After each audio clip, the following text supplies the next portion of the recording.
Here we go, here we go. Come on. There he is.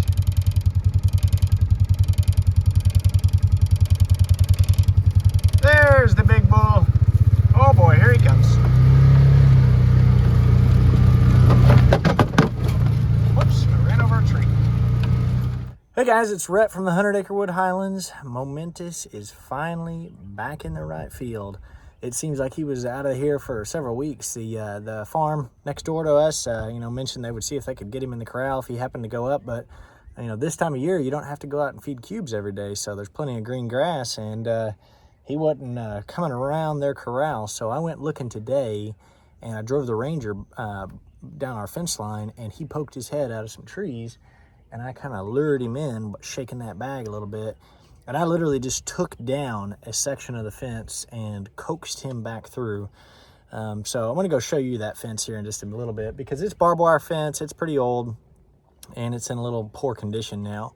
But even if it was in a really good condition, cows can force their way right through a barbed wire fence if that's what they decide they want to do sometimes, especially if it's an older fence. But I think that I'm going to get on the tractor later, mow me a strip down that fence so I can get in there and mess with it a little bit better. And I'll probably just put up my solar powered hot wire fence for a little while. And then I may eventually get around to going and buying some hog panels or cattle panels that are like square, rigid wires. Oh, here comes the rest of the cows. They heard me hollering. Here they come. And that might keep them in better. Well, hey cows. Old Momentous is back. There he is. Hear him hollering at you? There he is right down there.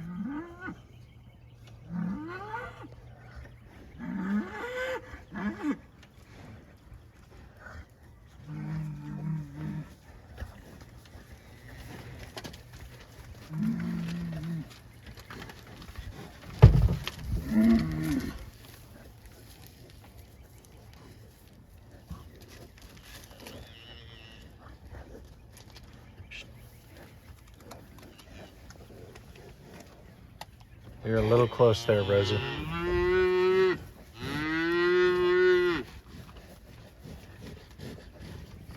Okay. Well, all the cows are right here surrounding me, so we're gonna go lead them out into a pasture where I can pour out some cubes. Come on, girls. Move it, move it, move it. Move it, little guy. Yep. Go, Cinnamon. Here we go, here we go, here we go. Here we go, here we go, here we go. There we go. Whoa, big kick.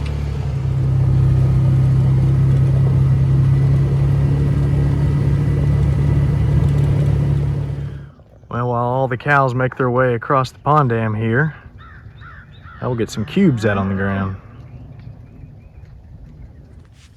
All right, here the girls come. And the boys.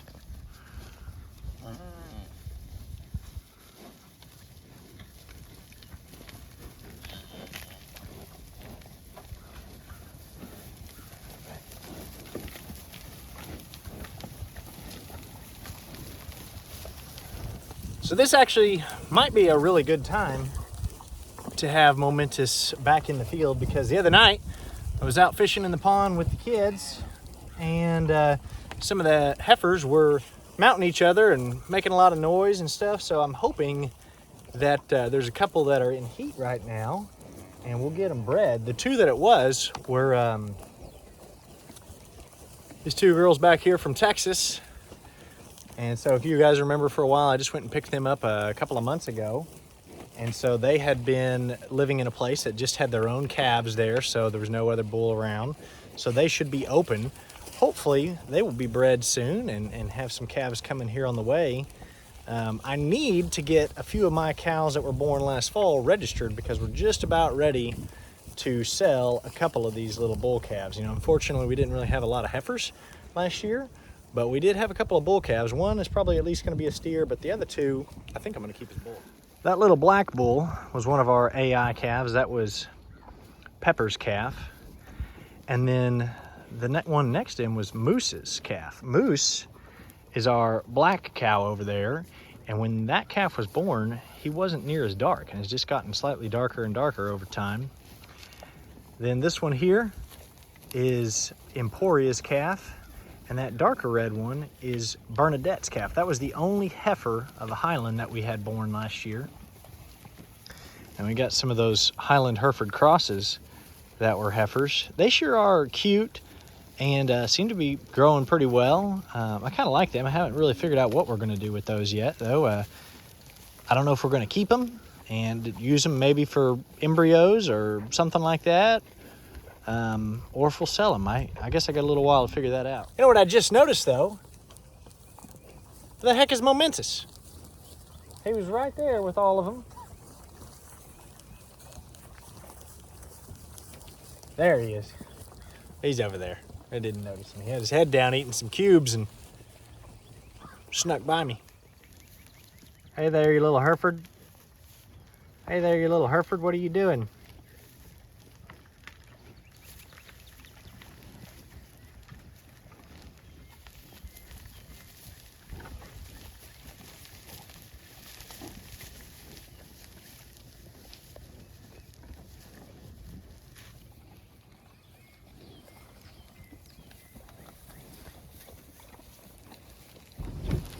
Oh, you just crashed into my Ranger.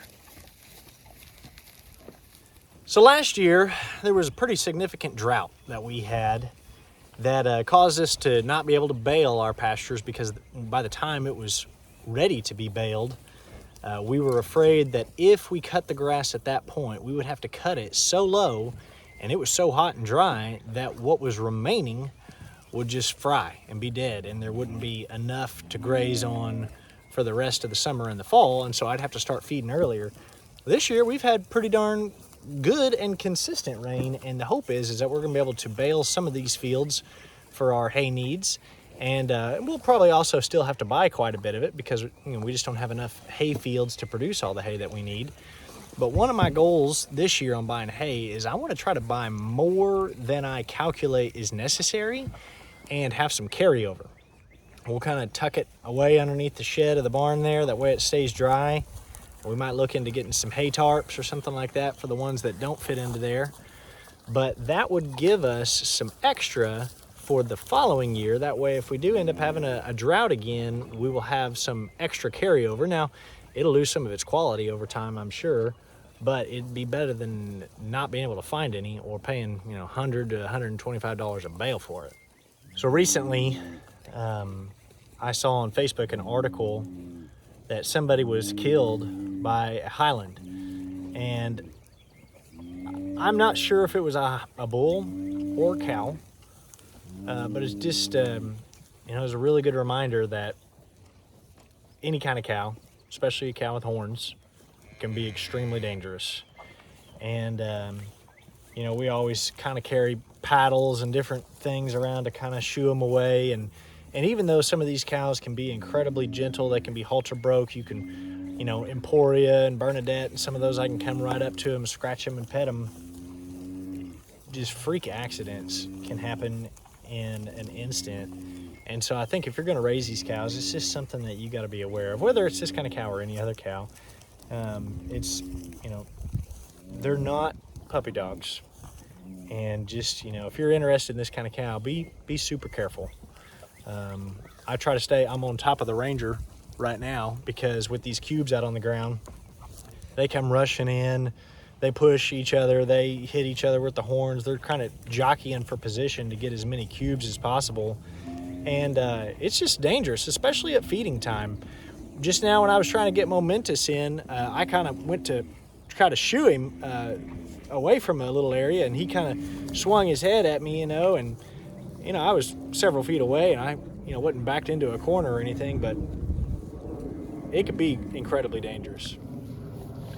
But I sure am glad to have him back in the field now. We need to get some of these cows bred. There's a few that I don't know if I'm just a terrible judge at when these cows should have had calves, but Cinnamon, I thought was going to have a calf based off the time she was in the pasture exposed to a bull in April, and here it is almost June in about a week. So I don't know. Who in the world knows? I guess I could take her to the vet and find out, but I was expecting her to have a calf. These two blonde ones right here have not had a calf since last, I'd have to be sure, but it's been a year. I mean, it's time. It's time. I thought they would have had one by now. And who is the last one? Dusty. Dusty over there is that big dun, kind of gray colored one. She had a white heifer as her last calf, and unfortunately that one died about 2 days after it was born, just kind of unexpectedly. I don't know what happened, because that calf had been up and nursing, and then a day or two later couldn't find it, and next thing I know, found it, and it was dead. So I've got 4 right now that I thought would have had a calf by now that haven't. So I keep on coming out here and checking, but I don't really know what the deal is.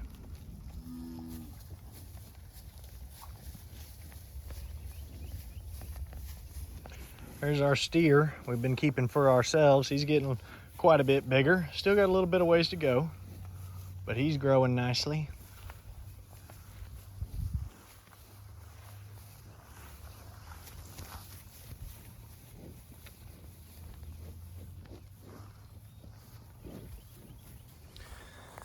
So a lot of times people will reach out to me on Facebook or email, and they'll ask questions about, what they need to do to prepare to have a herd of their own. They're, got some property or whatever, and they're wanting to buy some Highlands.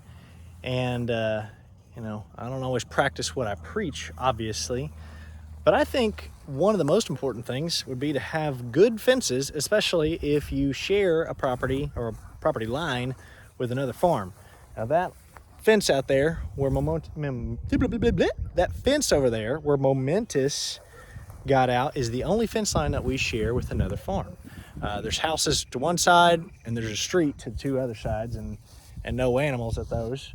So, he obviously wants to go to the other side of the fence where those other cows are. But, things like a great big tractor, that could probably wait. Barns could wait. You may not necessarily even need a stock trailer right off the bat. It would be helpful, especially if you've got one that's sick and needs to go to the vet. But having your perimeter well fenced in is probably one of the very first things you ought to take care of before you bring any animals home. I made the mistake several different times now of bringing the cow here that I bought, opening up the trailer and just saying, "See ya."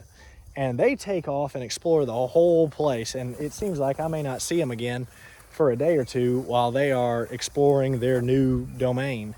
And so I've kind of prefer to put them in a corral, leave them in there where we can kind of, check on them, let the cows, smell each other from the other side of the fence, just have an eye on them for a week or two before I turn them loose. But I don't always do that. And, if you've got a hole in the fence, they'll probably find it.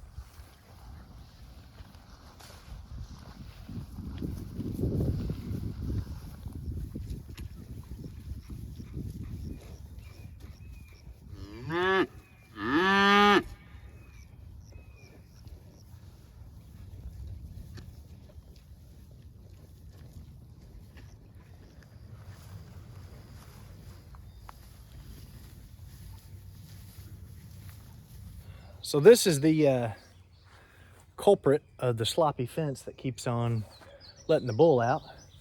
But as you can see, it needs a little work. There's some big gaps in it, and it's just kind of fallen apart over the years. I think part of the problem is that instead of building a good solid corner right here, there was just one post. And over time, the slack in it, from it falling over has just made it looser. And this wire stretches and stuff like that. It was probably tight whenever it was originally built, and now it's just lost a lot of that. But this field on the other side belongs to another farm. They just keep a few cows out here, and then way over the hill and down the valley, they grow some corn. If you notice these ribbons, this is where the power line is supposed to come through on this property, and we'll go through right down this fence line, down through there. But what I ended up actually doing is I took down that hog wire or that cattle wire right there and swung that gate open, and just poured a little bit of cubes coming right out this way. And when I found Momentous, he was actually way over those hills in that tree group back there, and he kind of stuck his head out, and he just followed me down the fence line. And when I got him in this corner, I just poured a little cubes through, and he walked on through, and I went behind him and tied it back up again. But I think I could mow me a strip right down and put a couple of strands of hot wire, and that might help. Or I could get a bunch of more hog panels or cattle panels or whatever and put them at least in these worst sections. Like, goodness gracious, this wouldn't keep anything in. Well, I sure am glad to have old Momentous back here. Who knows, maybe I'll have those last 4 calves born sometime this summer. But if not, if they're open or if there's some other ones open, hopefully he gets on and does his job around here. But in another month or so, hopefully we'll be starting to bale some hay, getting some of that prepared for later on this fall and this winter. And it's also fly season, so it's time to start treating all these cows. But if this was your first time finding our channel, thank you very much for watching. You can find us on Facebook and Instagram by searching 100 Acre Wood Highlands. Thanks for watching. We'll see you on the next video.